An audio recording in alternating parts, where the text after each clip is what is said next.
Hello everyone, this is Sunil Jangra, your physics educator. Welcome to the channel. तो कैसे आप सब? आई होप सभी अच्छे होंगे, अच्छे से पढ़ रहे होंगे। तो आज इस वीडियो में हम करने वाले हैं एटम्स की एक बढ़िया वाली रिवीजन, और 30 मिनट के अंदर पूरा चैप्टर मैं आप लोगों को रिवाइज करवा दूंगा। कह सकते हो कि ये एक रैपिड रिवीजन रहने वाली है, और आप लोगों को इस वीडियो में बहुत मजा आएगा, क्योंकि पूरा चैप्टर आप लोगों को सिर्फ और सिर्फ 30 मिनट में समझ में आने वाला है।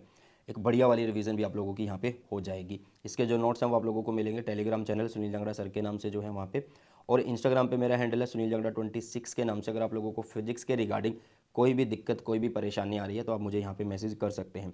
ऑलरेडी इस चैप्टर का वन शॉट मैंने करवा दिया है बेटा जी, प्रीवियस ऑलरेडी करवा रखे हैं, उसका लिंक डिस्क्रिप्शन बॉक्स में मैं डाल दूंगा, और एमसीक्यू भी करवा रखे हैं, उसका लिंक भी मैं डिस्क्रिप्शन बॉक्स में डाल दूंगा। तो आप सब कुछ चीज़ें आप लोगों के पास अवेलेबल हैं, सिर्फ आप लोगों को पढ़ना है और अपने बोर्ड एग्जाम के अंदर बहुत अच्छे नंबर लेके आने हैं।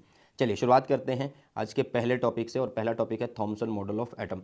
तो यार इसका सिंपल सा एक एग्जांपल है इस मॉडल को समझने का। आपने तरबूज देखा होगा, वाटरमेलन देखा होगा ना, तो उसमें क्या होता है कि जो रेड पार्ट होता है ना, रेड पार्ट वो क्या है, रेड पार्ट जो होता है वो है पॉजिटिवली चार्ज, और जो सीड्स होते हैं उस तरबूज के अंदर, ठीक है, तो वो होते हैं इलेक्ट्रॉन की तरह।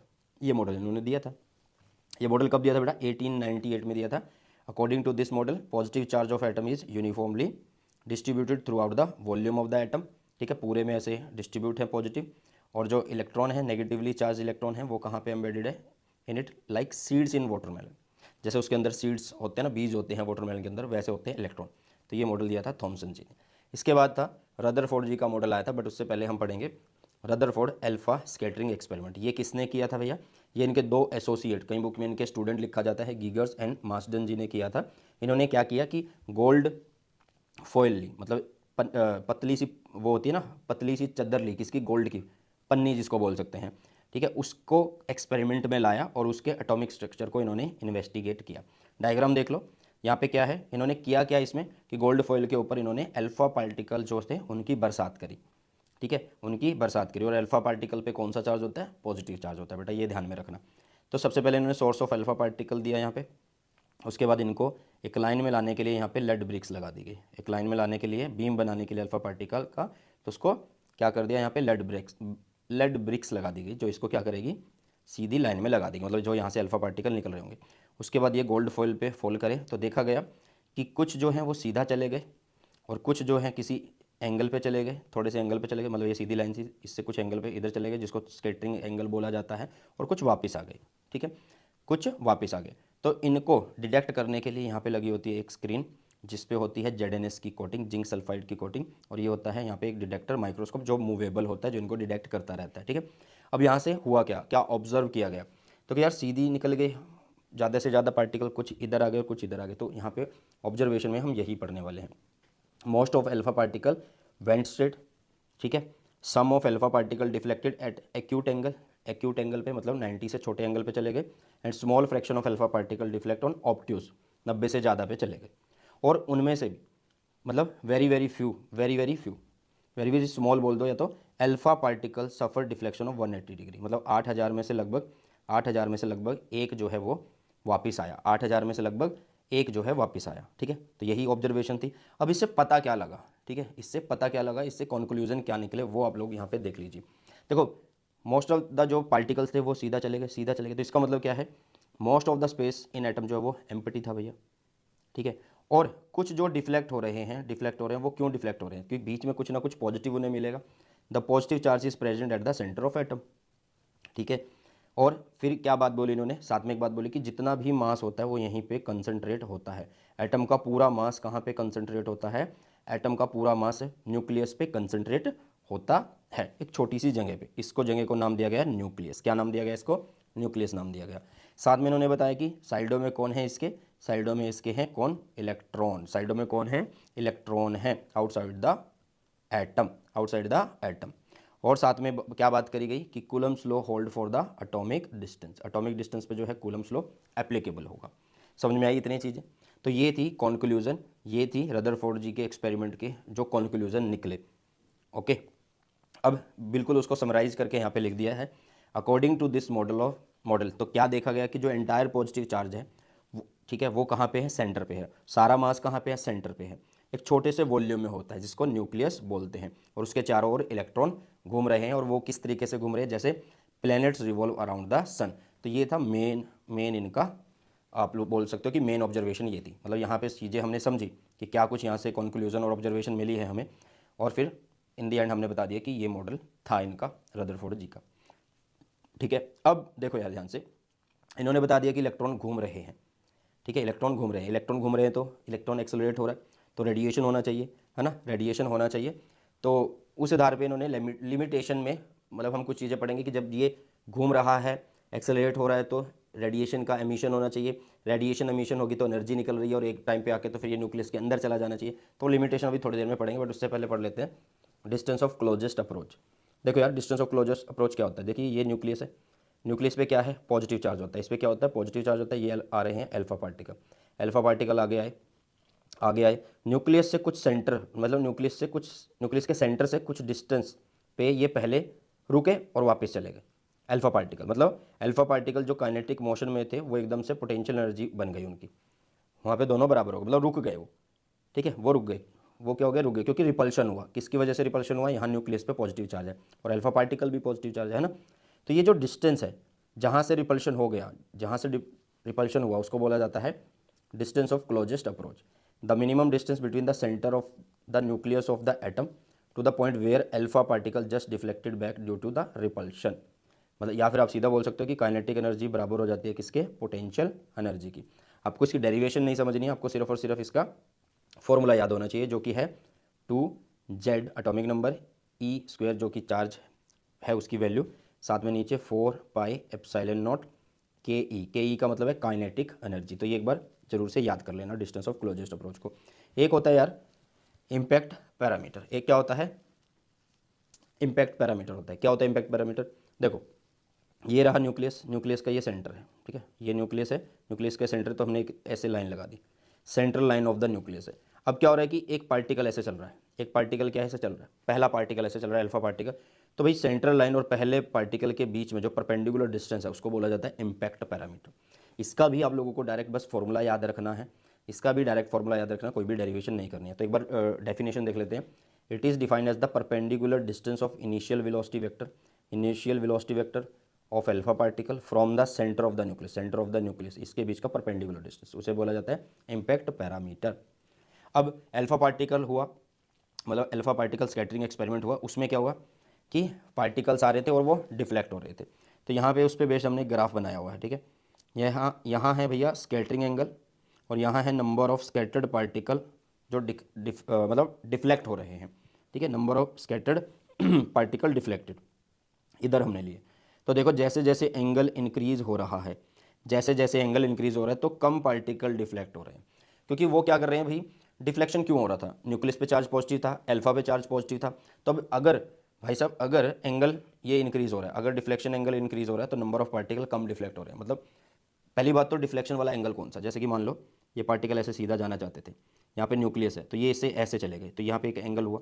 अब अगर मान लो एंगल बहुत बड़ा बढ़ गया, ऐसे है भैया यहाँ से, तो कम ही डिफ्लेक्ट होंगे ना, क्योंकि ज़्यादा मतलब डिफ्लेक्शन क्यों हो रहा है, रिपल्शन की वजह से हो रहा है। अगर एंगल ज़्यादा हो गया तो रिपल्शन उतना ज़्यादा मिल ही नहीं रहा, तो मोस्ट ऑफ द जो सीधे चले जाएंगे, सीधे चले जाएंगे, ठीक है। तो इसलिए एंगल के बढ़ने के साथ साथ नंबर ऑफ जो स्कैटर्ड पार्टिकल हैं वो घट रहे हैं।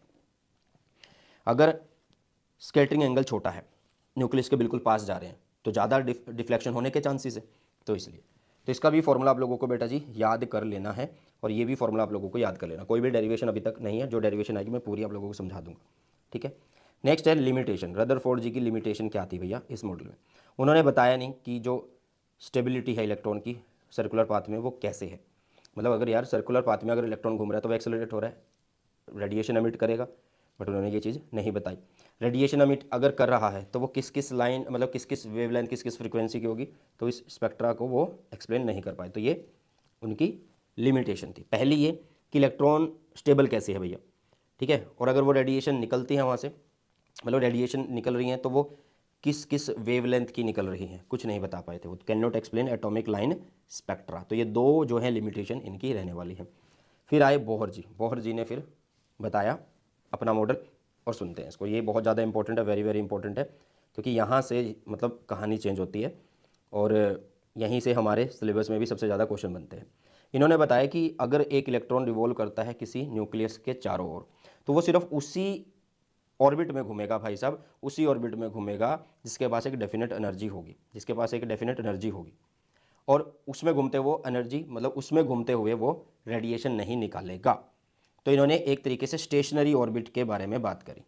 इन्होंने बात करी कि भाई एक इलेक्ट्रॉन एक स्पेसिफिक ऑर्बिट में घूमेगा और उसमें घूमते वो एनर्जी को नहीं निकालता, उसमें घूमते वो एनर्जी को एमिट नहीं करता, तो उस ऑर्बिट को बोला जाता है स्टेशनरी ऑर्बिट। क्या बोला जाता है? स्टेशनरी ऑर्बिट बोला जाता है।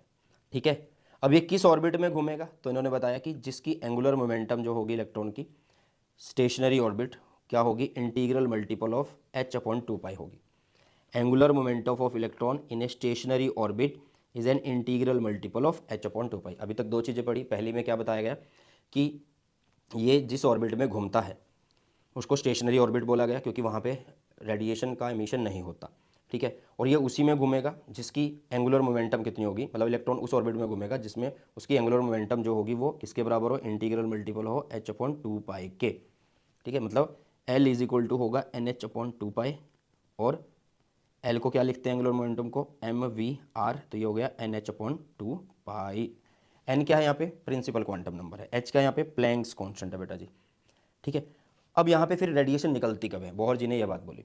तो बोहर जी ने बात बताई कि भाई देखो, सर्कल में जब घूमता तब तो एमिशन नहीं होगा क्योंकि उसके पास अपनी एक डेफिनेट एनर्जी होगी और वो घूमता रहेगा। ठीक है, दूसरा उन्होंने क्या बात बोली कि भाई एक स्पेसिफिक मतलब ये उसी में घूमेगा जिसके पास एंगुलर मोमेंटम कुछ इस तरीके से होगी, mvr is equal to NH/2 से होगी। अब इन्होंने तीसरे में एक बात बोली कि इलेक्ट्रॉन जब हायर एनर्जी स्टेट में होता है तो वो ज़्यादा देर वहाँ पे नहीं रहता, वो नीचे आ जाता है। तो ऊपर से नीचे आते हुए वो क्या करता है? रेडिएशन निकालता है, तब वो रेडिएशन निकालता है। The emission of radiation take place when an electron makes a transition from higher to a lower orbit। कहाँ से कहाँ? हायर से लोअर ऑर्बिट की तरफ आता है तो एमिशन होता है। ठीक है, और वो किसके बराबर होता है यार एनर्जी? वो एनर्जी का जो एमिशन मतलब जो एमिशन हो रही है उसकी एनर्जी होगी E is equal to h frequency, E is equal to h frequency. और ये किसके बराबर होती है? ये किसके बराबर होती है भाई? जिस लेवल पे वो था, जिस पे चला गया, डाउन पे जाएगा तो इनिशियल माइनस फाइनल उसके डिफरेंस के बराबर होती है। उनके मतलब अभी हायर स्टेट में है तो वहाँ पे एनर्जी है EI, लोअर स्टेट में जा रहा है वहाँ पे एनर्जी है EF, तो इनके डिफरेंस के बराबर एक एनर्जी वो निकालता है और वो एनर्जी होती है E is equal to h frequency. मतलब ये बन जाएगा किसके इक्वल? EI माइनस EF के बराबर। और यहाँ पे पता होना चाहिए EI जो है वो हायर एनर्जी स्टेट है, हायर एनर्जी स्टेट है। ठीक है, चलो तो अभी कुछ फॉर्मूलेज हैं बोहर के, वो देख लेते हैं। ठीक है, बोहर जी ने किसके बारे में बात करी थी यार? हाइड्रोजन के एटम के बारे में बात करी थी, या फिर बोलो कि एक सिंपल एटम के बारे में बात करी थी जिसमें क्या होता है? एक इलेक्ट्रॉन होता है, जिसमें क्या होता है? एक सिंगल इलेक्ट्रॉन होता है। ठीक है, तो यहाँ पे है भैया न्यूक्लियस, इसके चारों ओर क्या घूम रहा है? एक इलेक्ट्रॉन घूम रहा है। ठीक है, हाइड्रोजन के अलावा जो भी अलग से स्पेशीज है उनको सबको लेके चल रहे हैं, तो इसलिए हमने यहाँ पे ZE लगा दिया। ठीक है, ठीक है, बाद में अगर हाइड्रोजन के लिए बात करें तो हाइड्रोजन के केस में Z की वैल्यू 1 होती है तो वो चेंज कर लेंगे हम। तो हमने लिया न्यूक्लियस, यहाँ पे एटॉमिक नंबर Z और ये हुआ E। यहाँ पे क्या होता है? पॉजिटिव चार्ज होता है, इसके ऊपर एक इलेक्ट्रॉन चारों ओर चक्कर लगा रहा है। अब ये अगर चारों ओर चक्कर लगा रहा है तो भाई इलेक्ट्रॉन पे दो फोर्स लग रही है। इसका मतलब एक तो क्या? एक तो लग रही है कि इस इलेक्ट्रॉन पे चार्ज कितना है? नेगेटिव, इस पे है पॉजिटिव, तो एक तो लगेगी इलेक्ट्रोस्टैटिक फोर्स, दूसरी क्या लग रही है? Centripetal force. तो दोनों बराबर है तभी जाके ये चक्कर बन रहा है, तभी जाके सर्कुलर पाथ में है। ठीक है, तो बोहर जी के फॉर्मूलों की शुरुआत करते हैं। भाई अगर ये सर्कुलर मोशन में है तो इसका मतलब centripetal force is equal to electrostatic force. Centripetal force को कैसे लिखेंगे? mv² बाय में r। और एफ को कैसे लिखने वाले? इलेक्ट्रोस्टैटिक फोर्स को भाई दोनों चार्ज, ये चार्ज और ये चार्ज, तो ये ZE² हुआ, नीचे क्या होगा? 4πε0, इनका डिस्टेंस कितना है? r² है। यहाँ से जो चीज़ कट रही है उसको कट कर दिया, जैसे कि r² का ये r कट गया तो हमें मिला mv² is equal to ZE² अपन में 4πε0 r मिल गया। ठीक है, ये पहली इक्वेशन है।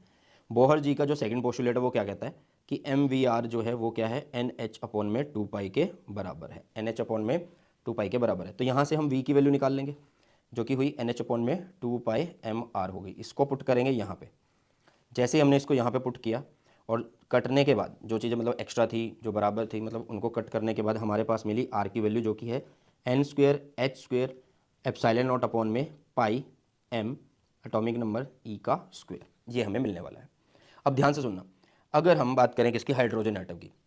अब उसमें फर्स्ट की बात करेंगे, radius of first orbit of hydrogen atom, तो इसका मतलब n की वैल्यू वहाँ पे 1 होने वाली है, Z की वैल्यू वहाँ पे 1 होने वाली है। तो हमें R1 कितना मिलेगा? हमें R1 मिल जाएगा ये। अब इसमें एच की वैल्यू हम रख सकते हैं प्लैंक्स कांस्टेंट, एप्सिलॉन नॉट की वैल्यू रख सकते हैं, पाई की वैल्यू रख सकते हैं, मास ऑफ इलेक्ट्रॉन की वैल्यू रख सकते हैं और इलेक्ट्रॉन की वैल्यू रख सकते हैं। तो ये बन जाएगा इतना 0.53 आंगस्ट्रॉम। आंगस्ट्रॉम मतलब 10⁻⁻10 होता है। अब ध्यान से सुनना कि ये हाइड्रोजन रेडियस बोला जाता है, हाइड्रोजन एटम के रेडियस की वैल्यू बोली जाती है 0.53 आंगस्ट्रॉम। अगर मैं h square epsilon naught upon pi m e square को यहाँ पे R1 लिख दूँ या इतनी वैल्यू लिख दूँ, तो बचा कौन यहाँ पे, इसको चेक करो। देखो यार कौन बचेगा इसमें, एक तो एन स्क्वेयर बच गया और एक जेड बच गया।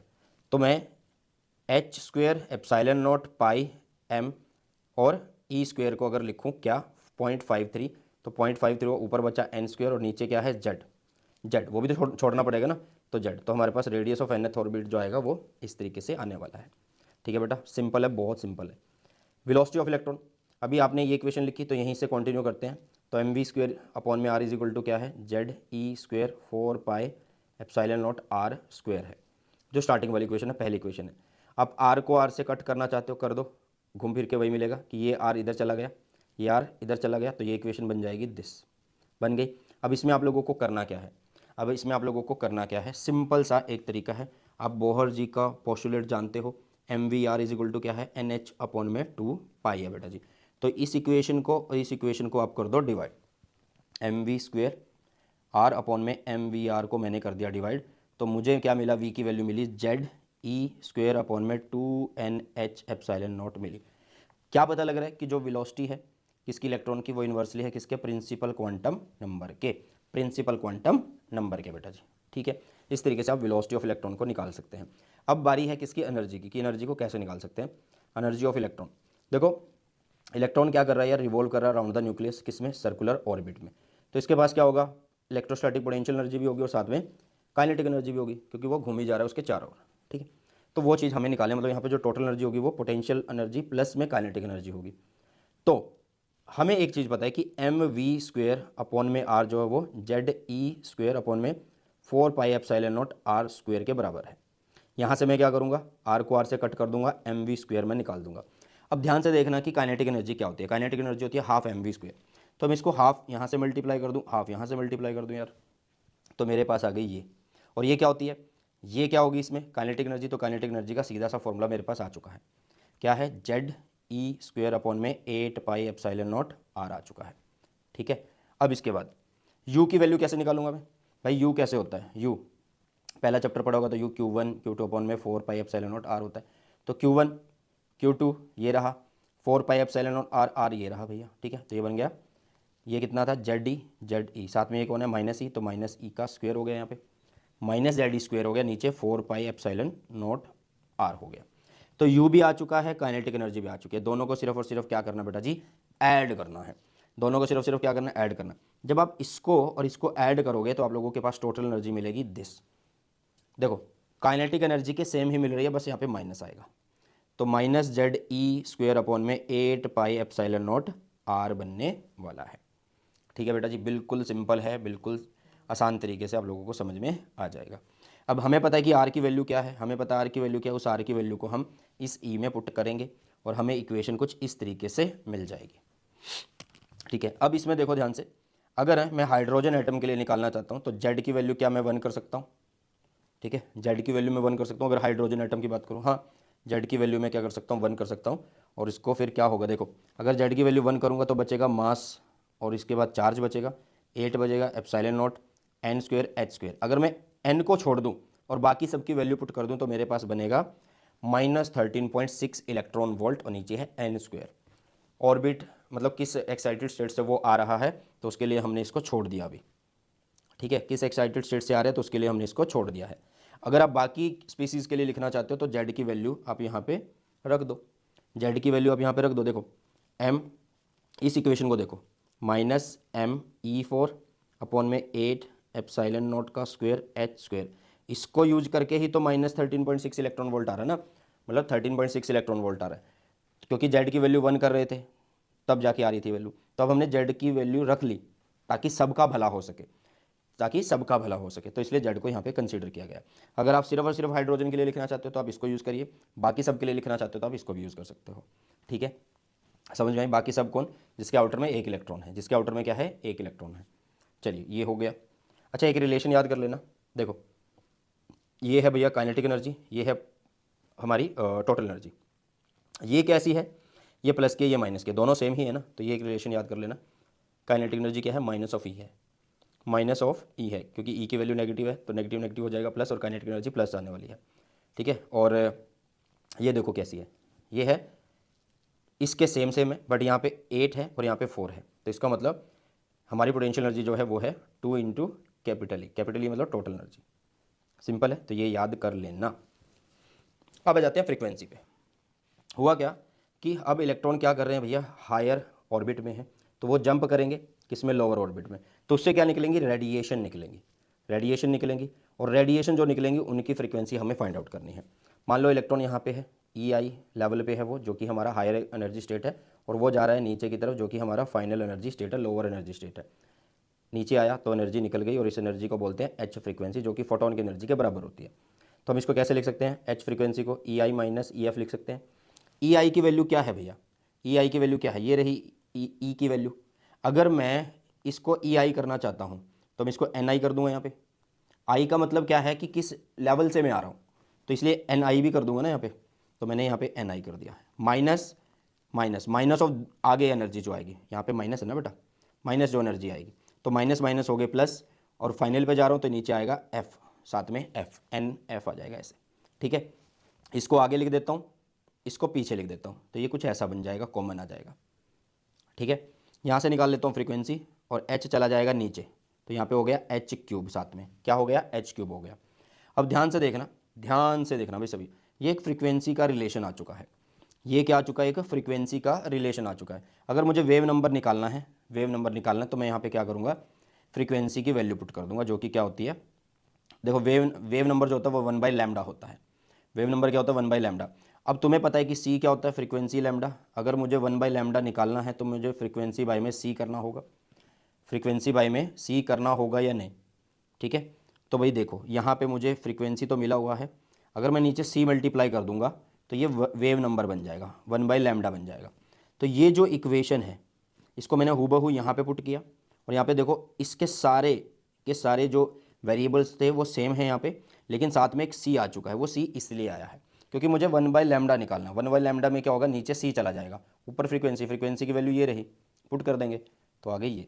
अब इसमें से देखो ध्यान से भाई, एम जेड, जेड तो अभी छोड़ दो क्योंकि सबके लिए यूज़ करना है, तो M E four 8 epsilon naught H cube C, इसकी वैल्यू जो आती है, मतलब इनमें सबकी वैल्यू अगर हम रखें, जैसे मास की वैल्यू रखें, ई की वैल्यू रखें, एप्सिलॉन नॉट की वैल्यू रखें, प्लैंक्स कांस्टेंट की वैल्यू रखें, स्पीड ऑफ लाइट की वैल्यू रखें, तो सबकी वैल्यू अगर आप पुट करते हो तो ये एक वैल्यू देता है जो होता है 1.097 इंटू 10⁻⁷ मीटर इनवर्स होगा। ठीक है, कितना होगा, 1.097 इंटू 10⁻⁷ मीटर इनवर्स होने वाला है बेटा जी। ठीक है, अब ये है क्या, ये है एक रेडबर्ग्स कांस्टेंट होता है जिसको आर से हम शो करते हैं, मतलब एम ई फोर अपॉन में 8 एप्सिलॉन नॉट का स्क्वायर एच क्यूब सी, इसको हम बोलते हैं कैपिटल आर, रेडबर्ग्स कांस्टेंट। और ये निकल गया आप लोगों के पास एग्जैक्ट फॉर्मूला, क्योंकि देखो इसमें M E four 8 epsilon naught H cube C, M E four 8 epsilon naught H cube C, तो कौन बचा, सिर्फ जेड स्क्वायर, तो जेड स्क्वायर ऊपर आ गया, और बाकी सबकी वैल्यू क्या बन गई है, आर बन गई है, तो ये आ गया हमारे पास फॉर्मूला। ठीक है, अगर आप इसको हाइड्रोजन के लिए लिखना चाहते हो तो जेड की वैल्यू 1 कर देना, फिर ये फ्रीक्वेंसी बार क्या आ जाएगा, फिर आएगा r 1/n f square minus 1/n initial का स्क्वायर, ऐसे बन जाएगा। ठीक है, बस याद रखना कि इनिशियल मतलब जहाँ से हमारे वो हायर एनर्जी स्टेट होता है, वो हायर एनर्जी स्टेट होता है। ठीक है, चलिए अब हुआ क्या, जब इलेक्ट्रॉन ने जंप किया, अब नेक्स्ट जो है वो spectral series of hydrogen atom है, ध्यान से सुनना, spectral series of hydrogen atom. अब क्या है कि when the electron in a hydrogen atom jumps from higher energy to lower energy, तो difference of energy of the two energy level is emitted as radiation. वो तो पढ़ लिया कि जब हायर से लोअर स्टेट पे आता है तो भाई डिफरेंस ऑफ एनर्जी जो होता है वो उतनी एनर्जी का जो है वहाँ से रेडिएशन निकल रहा होता है। ठीक है, निकल रहा होता है, और वो एक पर्टिकुलर वेवलेंथ का होगा, पर्टिकुलर वेवलेंथ को, मतलब रेडिएशन निकल रही है तो पर्टिकुलर वेवलेंथ की निकल रही है ना, तो उसको बोलते हैं स्पेक्ट्रल लाइन। क्या बोलते हैं उसको, स्पेक्ट्रल लाइन बोलते हैं। ठीक है, समझ में आया कि स्पेक्ट्रल लाइन क्या है, जो रेडिएशन निकली है उसकी कोई ना कोई एक पर्टिकुलर वेवलेंथ होगी, पर्टिकुलर क्या होगी, वेवलेंथ होगी, तो वो लाइन जो निकली है उसको बोलते हैं स्पेक्ट्रल लाइन। हाइड्रोजन एटम के लिए पहले बताया कि जेड को 1 कर सकते हो तो रिलेशन ये बन जाएगा। ठीक है, अब होता क्या है कि भैया जब इलेक्ट्रॉन हायर से लोअर पे आता है तो अलग अलग रेडिएशन निकल रही होते हैं, डिस्क्रीट निकल रही होती हैं, मतलब अलग अलग वेवलेंथ आप लोगों को मिलेगी। ठीक है, डिस्क्रीट का मतलब है कि लाइट मतलब एमिशन मिली, रेडिएशन मिली, उनकी वेवलेंथ है, फिर क्या पता नहीं मिली, फिर उसके बाद रेडिएशन है, कुछ इस तरीके से, मतलब कॉन्टीन्यूटी या फिर कुछ शार्प बाउंड्री नहीं होती है, वो आप लोग बोल सकते हो। तो 5 सीरीज हम पढ़ रहे होंगे यहाँ पे, Lyman series, Balmer series, Paschen series, Brackett series and Pfund series. ये फॉर्मूला ध्यान से दोबारा से समझ लो। एन फाइनल कौन है हमारा? एन फाइनल जो है हमारा वो ग्राउंड स्टेट है या फिर लोअर एनर्जी स्टेट है, और एन इनिशियल हमारा हायर एनर्जी स्टेट है। लाइमन में क्या होता है कि जिस पे मतलब सुनना ध्यान से, कि एमिशन हुआ हायर से लोअर पे, तो जो लोअर होगा लाइमन में, जो लोअर होता है मतलब जो फाइनल होता है वो 1 होता है, फाइनल जो होता है वो 1 होता है। और इनिशियल कहाँ पे होगा भाई? 1 के अलावा कहीं से भी हो सकता है, 2 से, 3 से, 4 से, 5 पे, और ये इन्फिनिटी तक बना सकते हो। ठीक है, इसी तरीके से बाल्मर सीरीज में क्या होता है, जो फाइनल होता है मतलब जहाँ पे आएगा इलेक्ट्रॉन जंप करके जहाँ पे आएगा वो 2 है, उसके अलावा 3, 4, 5, 6 ये सब क्या होते हैं? इनिशियल होते हैं, हायर एनर्जी स्टेट्स बता दिए मैंने। पास्टन सीरीज में क्या होता है? NF3 होता है, और एन इनिशियल क्या होता है? 4, 5, 6 होता है, उसके चलते रहते हैं। ब्रैकेट सीरीज में क्या होता है भाई? एन फाइनल इज 4 होता है, और इनिशियल क्या होते हैं? 5, 6, 7, और ये चलते रहते हैं। ऐसे ही पी फंड में फाइनल जो होगा मतलब जो जिस लेवल पे वो आ रहा होगा, लोअर एनर्जी स्टेट जो होगा वो 5 होगा, और ये होगा 6, 7 बाकी इनिशियल। इंपॉर्टेंट क्या है? ये तो इंपॉर्टेंट है ही है, साथ में इंपॉर्टेंट यार किस रीजन में ये लाई करती है। अगर तुमसे पूछ ले कि लाइमन सीरीज है, पूछो कि किस रीजन में लाई करती है, तो यूवी रीजन में लाई करती है। बाल्मर सीरीज किस रीजन में लाई करती है यार? विजिबल रीजन में लाई करती है। कलर आते हैं, कलर बताते हैं कि हाँ यार इसकी फ्रीक्वेंसी इतनी वेवलेंथ जो है इस कलर के लिए है, इस रीजन के लिए है, ईएम वेव में देखा था हमने। ठीक है, पास्टन सीरीज है लो इंफ्रारेड रीजन। क्या है ये? लो इंफ्रारेड रीजन। ब्रैकेट सीरीज लो इंफ्रारेड रीजन ही होगी, और जो पी फंड होगी वो हाई इंफ्रारेड रीजन होती है। तो 3 ही रीजन है, UV, not invisible, UV, visible और इंफ्रारेड। अब यहाँ से लो होती है, ये भी लो होती है, और ये हाई होती है इंफ्रारेड में ही। ठीक है, अब ये जंप कैसे करते हैं वो एक बार देख लेते हैं, मतलब इसको देखते हैं एनर्जी लेवल डायग्राम के हिसाब से। हमें फॉर्मूला पता है कि ये था E is equal to -13.6 electron volt upon में n² था। अगर ये हाइड्रोजन के लिए बना रहे हैं, अगर n की वैल्यू 1 रखूँ ग्राउंड स्टेट, तो वैल्यू कितनी आएगी? -13.6। इसी तरीके से अगर n की वैल्यू मैं 2 रखूँ तो वैल्यू एनर्जी की आने वाली है -3.40 इलेक्ट्रॉन वोल्ट। इसी तरीके से 3 करूँगा, 4 करूँगा, 5 करूँगा, तो अलग अलग वैल्यू ये आ रही है। अब देखो, अगर इलेक्ट्रॉन यहाँ से यहाँ जंप कर रहा है तो ये कहाँ आ रहा है? फाइनल कहाँ है यार? ग्राउंड स्टेट पे, फर्स्ट पे आ रहा है, दूसरे से, तीसरे से फर्स्ट पे आ रहा है, चौथे से फर्स्ट पे आ रहा है, पाँचवें से फर्स्ट पे आ रहा है, छठे से फर्स्ट पे आ रहा है। तो ये कौन सी सीरीज़ है यार? लाइमन सीरीज़ है। बाल्मर में क्या होगा? दूसरे पे आएंगे, तो दूसरे पे आ जाएंगे, कहाँ से? तीसरे से, फिर चौथे से, फिर पाँचवें से, फिर छठे से, और फिर ऐसे चलता रहेगा। ठीक है, उसके बाद यार पास्टन सीरीज, ये रही पास्टन सीरीज, तो तीसरे पे आता है, तो तीसरे पे आता है, ये रहा 3 तीसरे पे। तो ऐसे आप एनर्जी लेवल डायग्राम बना सकते हैं सभी का, ब्रैकेट सीरीज का भी, पी फंड सीरीज का भी, ब्रैकेट सीरीज का भी और पी फंड सीरीज का भी आप ऐसे एनर्जी डायग्राम बना सकते हैं। अब तुमसे ये पूछ लिया जाएगा कि यार नंबर ऑफ स्पेक्ट्रल लाइन कितने हैं? तुमसे क्या पता वो ये बोल दे कि भाई हम इनिशियल पे हैं, मतलब इनिशियल कहाँ पे? हम 5 पे हैं, और हमें कहाँ जाना है? हमें जाना है यार फाइनली 3 पे जाना है। तो अब नंबर ऑफ स्पेक्ट्रल लाइन बता दो, मतलब इनिशियल जो है वो 5 है, ठीक है, और फाइनल हमें जाना है 3 पे, तो वो बताओ। ठीक है, तो यहाँ पे नंबर ऑफ स्पेक्ट्रल लाइन निकालने का एक फॉर्मूला है जो आप लोगों को याद करना है, वो है n2 माइनस n1। ये n2 माइनस n1 क्या है? जहाँ से आ रहा है, मतलब initial minus final, initial minus final, फिर से इनिशियल माइनस फाइनल, प्लस में 1, नीचे 2। ठीक है, समझ में आ रही हैं चीज़ें? मान लो आप लोग ऐसा करो कि n1 की वैल्यू कर देते हैं 1, और n2 की वैल्यू कर देते हैं कितनी? 4 से कर देते हैं, 4 से। तो आपको क्या करना है?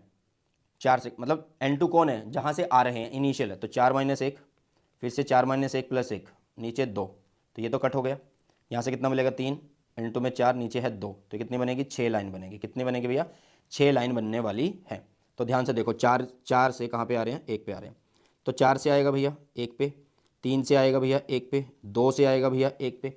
ठीक है, इसी तरीके से अलग अलग लाइनें और बनेंगी कि भाई 4 से क्या पता पहले 2 पे आया, फिर 2 से 3 पे गया, ऐसे ऐसे बना सकते हो आप, अलग अलग ऐसे बना सकते हो। ठीक है, कि 3 से 4 पे आया, तो नंबर ऑफ स्पेक्ट्रल लाइन आप लोगों का इस फॉर्मूले से निकलने वाला है। बस ध्यान में रखना कि n2 कौन है? जहाँ से आ रहे हैं, मतलब इनिशियल है ये कौन है? इनिशियल है। अरे भाई कलर, ये कौन है? इनिशियल है। ये कौन है? फाइनल है। ठीक है, समझ में आ गई?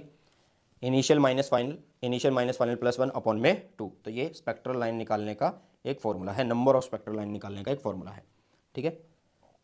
अब पता होना चाहिए यार कि आयनाइजेशन एनर्जी क्या होती है, आयनाइजेशन एनर्जी क्या होती है और आयनाइजेशन क्या होता है।